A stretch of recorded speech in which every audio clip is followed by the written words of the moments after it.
Papa kodum no manyasaye geno tanomo. Machiegni ne chenro ni mano mar wuodh geno kidieny maro mar lesson kaka nasenyisi ne wadhi bet piny e studio kae gi joyala ariyo gi mondo mi wakoro fuon ni tiende ndiko mabende walose juma ni kaka nasenyisi ni thuon wach ne en Ja Kristo to kod Tich. Ja Kristo to kod Tich. Ang'o mabende wadhi puonjore wach makama. Ang'o mabende wadhi puonjore Ja Kristo kod Tich. Nikech juma mano mokadho bende nwaseng'eyo wach ne wang'iyo wechego mago mag science, tich lwedo kaachiel puonjruok e yore mag tich lwedo to kod science. Mano puonjore maber ahinya. Kawuono wang'eyo ni Ja Kristo kod Tich. Ang'o mabende wadhi puonjore bang' thuol machuok kende kaka mokwongo jayalo Dickson adwaro mondo koro alamna mokwongo. Wuonwa bende Nyasachwa mohero wag lala sipna goni ni erokamano kuom kwan kodwa ewi kachiel mangima nyakwan wang're tinende sabato mari maler. Gombo mondo wawinj duondi kokalo kuom lesen osipna be japuonj makare kipuonjri ko nyithindi maneno Lolo TV nikech wapenji maler e nying Yesu Kristo Ruodhwa. Amen. Amen. Happy Sabbath. Happy day. Happy day. Happy Sabbath and good news. En okinyi maber kendo chieng' tarik 19 sabato maber. Wachomo igarengo matek. Wasekadho nus. Semana rumo. Wachomo giko. Ne jalo bende ne koka neno odiochieng' mano mokwongo kawuono an gi jayalo Dickson Odiwuor mar Kachoke SDA kaachiel gi jayalo Charles Odinde mabende an godo e badha koni mabende koro wafuono go weche mago mag lesson. Kawuono wang'eyo ne Ja Kristo kod Tich. Thuon wach kae kachako.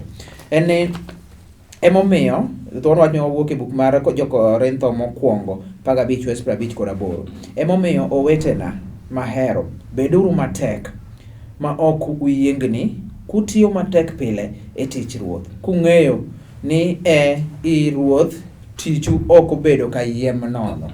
Jalo Dickson kowuok kuom thuon wach makamano ang'o mabende wada puonjre kuom Ja Kristo to kod Tich mano juma ni mangima. Erokamano ahinya jalo Jesse, erokamano joneno mag Lolo TV kete mana kanyo mondo iwinje weche moko malich. Puonjruok mar 11 wach maduong' wuoyo kuom Ja Kristo kod Tich. Nyiso nitiere weche ariyo e kanyo ma janeno mar Lolo TV onego bede neno. Ka ing'iyo lesson kanyo tidhi neno ka nitiere ratego moro kanyo ma chal ka gima rwakruok mare nyiso ni en tich.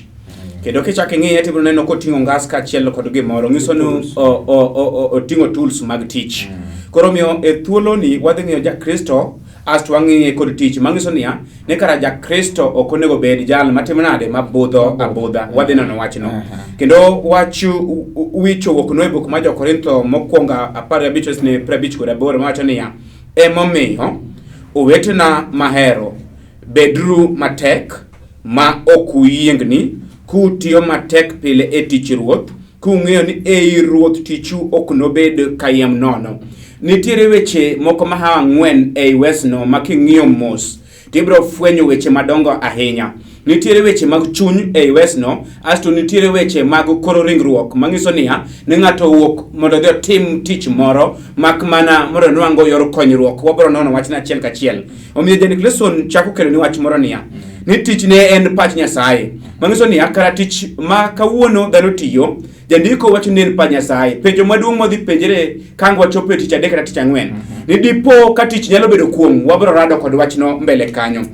Wach machal kagimongik Jandik lesson wacho ni tich nokeli kata thuolo ma dhano ne pok odhi ataro mar dwaro ma Nyasaye.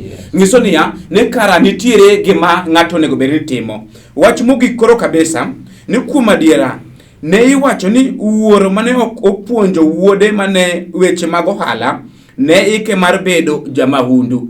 Nyiso niya gima Jandik lesson ne kawo mondo keti pachi ni Jo-Yahudi machon ne gikawo nyithindgi mar mondo gipuonjgi ohala kapod gitindo mondo ka gibedo jok madongo to ginyalo nwange ma ginyalo makrego. To tieko wach malit niya to dipo ka Jo-Yahudi moro nokotimo kamano noiko nyathine ni kethruok mochwere nyaka chieng' kaachiel kod kosoge ma nyathino ne nyalo chamo. Erokamano jayalo Charles Odinde. Ja Kristo kod Tich nyiso ni tichne kare beje ere tudruok mabende ni Ja Kristo ni nyaka ti. Yes. Nikech jaluno wacho ni girigiri kato tin. Paulo kandiko ne Jo-Korintho to Paulo ne loso hema. Kae to yudo jo family mar achiel Prisca ga Aquila. Kendo dak kodgi nikech kisungu luongo ni of the same trade. Ne gitiyo tich achiel. Puonja ni adieri kata joyalo kata janabi kata jawer gi janeno nyaka bed gi moro motimo. Ok otim kende ni konye, to tim kende ni bende miyo Nyasaye duong' nikech ok obeda beda.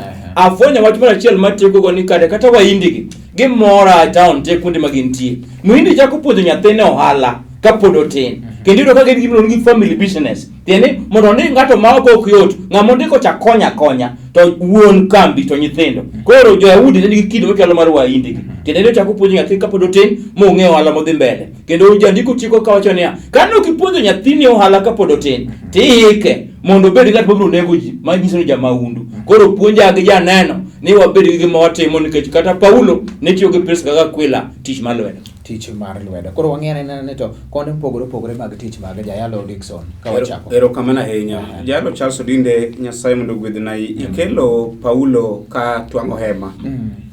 To jandik lesson chako medo wach moro e pach ja puonju mokelo wach. Ni Kristo ma wuod Nyasaye no chako tich ma iluongo tij furniture gi dholo iluonge nang'o randa tich mar randa mar bao mangiso niya Kristo ma en Nyasaye kara bende notiyo kod lwete mak mana mondo nwango gimono nyalo konyre ka en gi ringruok mar pinyni. Chak tich jandik lesson wuon konde mopogore mag tich. Kendo ka isomo buk mar Jayalo 3:12 kod 13 jandik lesson okelo wach moro niya ni kuom mano ang'eyo ni gima dhano nyalo timo en mana bedo mamor kendo chamo piny kapod ongima. Wan waduto onego wachiem kendo wamethi kendo wabed mamor ka wachamo mwandu mwaseyudo. Mano en gima Nyasaye ema ochiwo. E thuolo ma jandik lesson wuoyo e konde mopogore mag tich, to namba 1 nitiere gimoro ma agombo mondo aket e pachi. Ka isomo buk mar Ngeche 22 wesne 29 ndiko ma Nyasaye wacho niya, ng'at mong'eyo tije ok ti ni ji ajiya, to tiyo mana ni ruodhi. Ng'at mong'eyo tije ok ti ni ji ajiya. Ka ing'eyo buong' chieng' kaka gik moko ringo, to ago mos kuom wachni to ng'iye mos, ibiro fwenyo na diera moro nitiere iye kanyo. Nyathi manoringo skul, mboweyo skul e klase kata 6. Kawuono king'iye tibiro neno kedi tich moro michule slip 50 i hotel moro e dhogweng' kanyo. Gimomiyo gino timre kamano en niya, ni ng'at mong'eyo tich maber ok ti ni ji ajiya. To gima kelo chandruok ni nyathini en nikech nok ong'eyo gimoro. Obongo nen nono, mane omiyo nok onyal tiyo tich mane nyalo konye. Wach machal kod mogik nikech sa. Jandik lesson owacho niya, ni kisomo buk mar Tim Jolawi 11 wesni 3, tibiro fwenyo ni nitiere chiemo mane Nyasaye omiyo mondo wachami. To king'iyo pa jandik lesson to e buk mar Jayalo 3:12 nyaka 13, to kelo wach moro niya, ni kuom mana ng'e ni gima dhano nyalo timo en mana bedo mamor kendo chamo piny kapod ongima. Koro penjo maduong' en niya, ichame yo mane kata ichame style mane? Nikech kawuono ng'ato nyalo chamo nyaka chiemo moko mok mi nying Nyasaye duong' mak mana chamo piny nikech Jayalo 3 wesni 12 no wuoyo. Erokamano Jayalo konde mopogore mag Yes. Erokamano. Yes.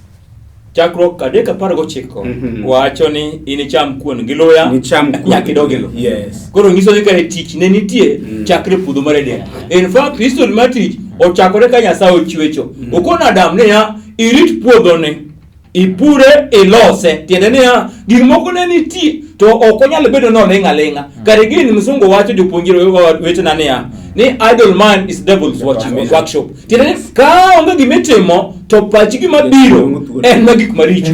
Emomiyo omiyo Adam thuolo mar wuotho e puodho mondo rite, mondo lose, mondo bed maber. Okay, puodho to ne ber ndim, to nyaka gimoro be nyaka notime. Wach machielo machaka fweny, kata obedo ni chamo miseloso. Chamo to chama to cham miseloso. Tiende jomoko tie machamo mapok giloso. To wach machielo ma Yesu wacho 4:4 Mathayo owacho ni to kata chamo kamano dhano ok dag mangima ne wachiemo kende. Tiende ni wach Nyasaye be nyaka bedi e luchino kichamo nyaka idogelo. Erokamano ahinya. Iwacho ni inicham kuon gi loya nyaka idogelo. Nyaka idogelo. Tich to kod rito. ero kamana ahinya. Jalo Charles afwenyo weche moko e duondino. Yes. Wana cham kuon kaachiel kod loya. Jandik leso nowacho nomiwa tich kapok richo donjo. Mano nosemiwa tich. Jandik leso no kadhi nyime to kelo wach moro niya, tapoya nono ka richo nodonjo, to chal ka gima gik moko dhi to gipogore nade, ni nyalo gwetho mana matin tinwang'o chiemo. Jok manokuongo matin ka piny ne pok okethre nyalo koni niya, ne onyalo mana keto rabuon moro mana matin to rome chamo kod nyithindo 10. Kawuono ng'ato nyalo pidho 1 acre of land to ok rome kata chamo kod nyithindo. Giso niya, ni karakonde mopogore mag tich dwaro mondo wati mak mana mondo wanwang' kaka wanyalo chulo gopowa, kaka wanyalo keto chiemo e mesa, kaachiel kod kaka nyithindwa nyalo dhi e skul. Tich kod rito. Nitie weche madongo ahinya ma Jandik leso notiyogo e tich kaachiel kod rito. Kendo wacho niya, tije mayot kata mana mago matek duto dwaro mondo ji obed kod ngima mar timo tich. Kata mana jogo man kod tije manenore ka tije mabeyo. Amor kod style ma Jandik leso nokelo. Ni ginendre kaka tije matimo nade mabeyo. Ngiso niya, ni king'iyo gi mos to karo gin tije mabeyo e bwo polo ka polo ng'iyo gi. To kata kamano, gin yore moa konyore ge bwo wang' chieng' ka. To kelo point niya, ni kata tije machalo kod mago dwaro mondo ng'ato ti seche momulo kompyuta cha. Niso ni otimo gimoro miluongo ni exercise kara mano en ang'ono, mano en tich. Wacho mogik kabisa nikech soring matek. King'iyo buk mar 10 ma chik 16 osne 15 Nyasaye gwedho nyak mar puodho. Ngiso niya, kara ka ng'ato dhi mar mondo opidhi kata mana oduma, to jal mamiyo gino bedo kod nyak en Jehova Nyasaye, to kara nyak wati eka Nyasaye okel nyak mar puodho. Erokamano. Ok lich aina tich mwatiyo kara fwenyo. Gima lich en ni to bende wayudo moro manyalo chamo, mwanyalo kano, kaeto biro konyo jomoko bende. Kisungu wacho niya, Paulo wacho weche madongo ahinya, notiyo gi lweta mondo kik obed jakwecho, mondo kik obed misigo ne jomoko. Tiende ni kare kata ka watiyo to Solomon kono wachne e ngeche 25 wacho niya, ng'at ma jasamuoyo ma ok ohero tich. Yes. Negore mana kende wuon. Yes. Kai to chako sudo wacho niya, to ng'at ma jasamuoyo onego som weche kuom biye. Owacho ni gionge jatelo, to bende gionge to gikawo chiembgi kaeto gikane samo winjore. Opuonjo matin ratego niya, bede moseno wacho na kibayosi. Chame matin, ket matin for kiny. Kaeto webedo jasamuoyo ahinya, nikech jasamuoyo kobedo to kata samuoyo kara fwenyo ni bende richo. Gima chaka fwenyo mogik en niya, ka watiyo to warito ni kare kata polo mabro dhiye wadhi wer kare bed tich. Koro Ja Kristo kata ng'at ma winjowa gi manenowa timie gimoro ma kawuono gi kiny. Jasamuoyo siko ni ondiek ne oko dhi cham. Oko ti. Sibur dhi nega. Sibur dhi nega. Koro kodwa tich. Waduogo bang' thuolo machielo wadonjo tielo mar wadhi ng'iyane ni to kare. Koro wach mar tich kod timo gimoro maber ang'o ma bende ber. Bang' thuolo machielo e chenro ne mar wuodh geno. Amina. Machiegni kendo janeno mar Lolwe TV chendo en wuodh geno kidieny mar lesson kwa puonjore wanone ni biblos.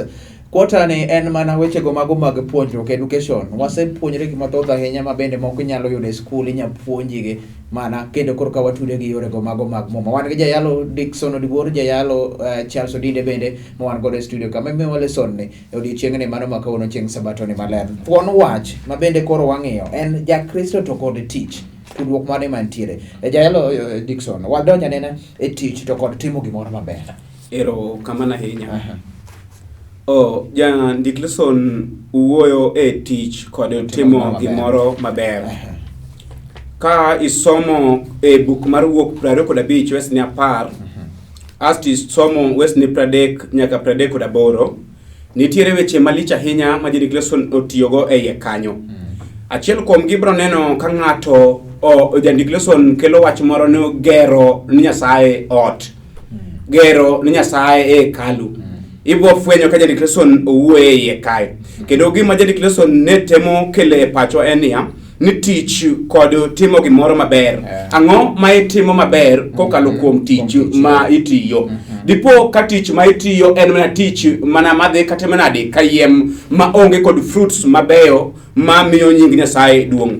Jandik leso ochako wuoye buk mar Wuok 31 wesni 3 to wacho wechegi ni asepong'e gi roho mara mondo bed gi lony mar timo tijena. Nyiso niya, ng'at mapong'owa kod teko mar polo manyalo miyo wati tije kaluwore kod kaka wasomo buk mar wuok mabe bor 25 nyaka 30 momiyo gigi ne dhi e yo ma Nyasaye nochane. Jehova Nyasaye wacho niya, an ema pong'e kod roho mara. Kara wafwenyo wach machal gi mogik niya, ni ng'at manyalo miyo ng'ato ti tich moro kata mane e kanisa en Jehova Nyasaye. Omiyo onge odiochieng' kata achiel ma ng'ato nyalo wacho niya, ne onge an kanisa ni ne dako betie, ne onge an mbero mwa betie gi ne dako betie, ne onge an lo mar kanisa ni ne dako betie. Wuon lo en Nyasaye, wuon mbero go en Jehova Nyasaye, to in tich lwet Jehova Nyasaye. Kara wafwenyo ka watieko niya, tich kod timo gik maber ma Jehova Nyasaye timo nade dwaro en luwo dwaro ma Jehova Nyasaye e tich mane omiwa. Erokamano.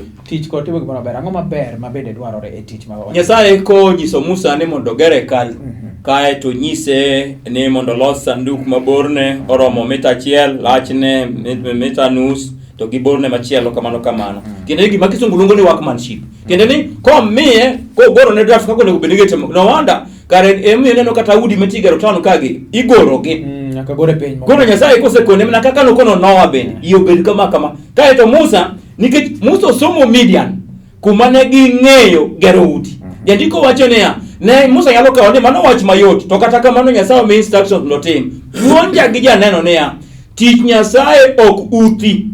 Kako puonji no e kako nego tim. Ngech wuoyo kuom joma uto tich. Niwe uto tich nikech wuon tich ong'eyo tije monego bene timo. In fact, en mana favor mondo Musa omi thuolo mondo tim tijini. Den ma favor mondo Solomon oger od Nyasaye. En ma favor. To oluwo instructions kako okone. Puonja adiere niya, jawer wer manyalo konyo piny. Jayalo yalo manyalo konyo piny. Nikech kiuto tich ma Nyasaye to timo nono. En richo uto tich. Ema miyo kochiko gi Musa to kokone tich monego tim to ling' moso chiko ite mondo winji kaka Nyasaye wacho. Ka en mita 1 madhi malo, ka en mita 2 madhi piny, ka en machal nade, titim kaka Nyasaye wacho. Tiende niya, jatich wadwa gi janeno wadwa we uto tich to moloyo tich mar Nyasaye. We uto tich nikech tich Nyasaye no. Nikech idwa ni kitimo gimoro time ka gino bende nyalo kaka Nyasaye dwaro. Tich to kod weche go mago mag chuny. Mondo nyane na kanyo, weche mag chuny. Erokamano ahinya. Ka isomo buku mar ngeche 4 wesne 23 to ndiko ma Nyasaye wacho ni rit chunyi nikech chunyi e kama ngimani nitiere. Jandik lesson wuoye tich kod weche mag chuny. To nitie gik ma okawo to riwo achiel mar mondo eka tich ma Nyasaye odhi nyime. Okawo tich asto wacho weche mag chuny to okawo to riwo gimoro achiel to wacho ni ka tijno nyalo dhi nyime. Tich ma ng'ato timo ka achiel ngimagi mar chuny ok gin gik ma inyalo pogi. Nyiso ni tich ka achiel kod ngima mag chuny ok en gik ma inyalo pogi. Kara omiyo mano ka ong'iyo Anania kacha, ka Anania kod Safiro biro mondo tini Nyasaye, to kong'iyo gi mos kod duol mar roho to ng'iyo chunygi, to neno ni jogi ok obiro tiyo na nikech ang'o? Tich to gitimo, to kata kamano chunygi opogore kod tich magitimo nade? Magitimo. Omiyo jandik lesson wacho ni tich kod weche mag chuny ok nyal timo nade? Ok nyal pogi. We som wach moro e buk mar Jo-Galatia 5 wesne 25. Ka wabedo mangima kuom roho, to ber mondo wawuothru bende kuom roho. Ni ka wabedo mangima kuom roho, to kara roho no onego ber ni wawuotho kode e timbe ma watimo. Jandik lesson okelo jal moro mane owuotho kuom weche mag roho. Ng'at mopong' gi weche mag roho, kaka en ng'at manyiso kaka olemo mag roho chalo e yo makende ahinya. Jandik lesson wacho ni ng'at mopong' kod roho nyiso olemo mag roho. Penjo maduong' en niya, iwacho ni Ja Kristo kendo iwacho ni ng'at Nyasaye, to ero olemo minyalo ne mondo wacho ni ng'at ni to ng'at Nyasaye. Nyiso niya, Ja Kristo ineno kod olemo ma ok kuome.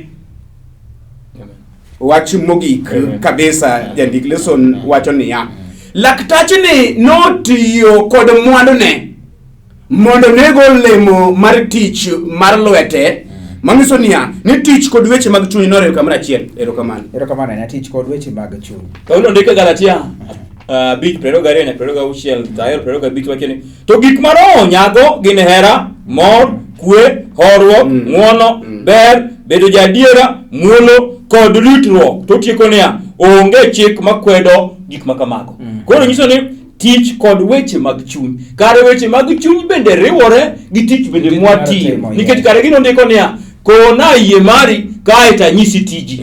Tiende ni ka onge tich to kata yie bende otho. Koro gik ma Paulo kwano ne jo-Galatia gi gitiyo kanyakla mondo gichop wach achiel kende en tiyo ne Nyasaye. Wach mogik kowacho niya 26 wawe uru wuorruok kendo kik wakwinyre bende ng'ato kik tim nyiego kod wadgi. Tieni weche kodonjo kuom Ja Kristo to onyiso ni koro bedo jok manyap. To ka wan gi hera gi kwe gi ng'uono to wabedo jomotegno. Tieni weche mag chuny kosedonjo kuom wa johera gi jawinjo gi janeno to koti Nyasaye bedo mayot. Kendo mondo timre kind owete gineno hera kuomwa, gineno bolruok, gineno gik ma Nyasaye ma Paulo kwano kagite kae tich tiyore maoko. Kisumo ka nitie slogan mon ni tich nyaka tire. To kendo tich tiyore. To mondo tire there must be a flow. Tiende ni gimoko nyaka kuom moro chopo kuom moro. To mondo magi timre chuny mar hera gi kendo kuom Ja Kristo ochuno. Nyaka bedi. Dakika matin mabende pano wadonjo ne tich abich wacho ni tich kod rito mwandu. Erokamano ahinya. Jandik lesson wuoye buk ma Jalo 9:10 to wacho niya tim gik minyalo timo gi chunyi duto, piny jomotho ok tiye. Kasto kelo ni wechegi. Tich ere kaka tich nyalo bedo kuong'. Awachako chien kacha kwa wacho weche ariyo magombo mondo janeno malolo TV winji e thuolo mwatieko. Nitiere gima iluongo ni tich manochiw kod Nyasaye. Te thuolo no nitiere gimoro miluongo ni kuong' manobiro bang' ka dhano osekoso. Kuong' ni kobiro to kokuong' tich. Kuong' ni kabiro to kuong' lo. Jandik lesson kelo wach moro e tich abich niya ni tich kod rito mwandu. Nyiso niya ng'ato nyalo tiyo matek to kata kamano mwandu ma otiyo ne ok tim nade ok konye. Nyiso niya mwandu ma seche moko tiyo ne kogoyo peksen kuom tich mane osebedo kotiyo to penjere niya higni abich gi te masabedo katiye adiera ma wachonge kod kom kata chiel e oda. Nyiso niya ok ne fruits mag tich. Jandik lesson ka wuoyo e tich kod rito mwandu to kelo wechegi e nyimi.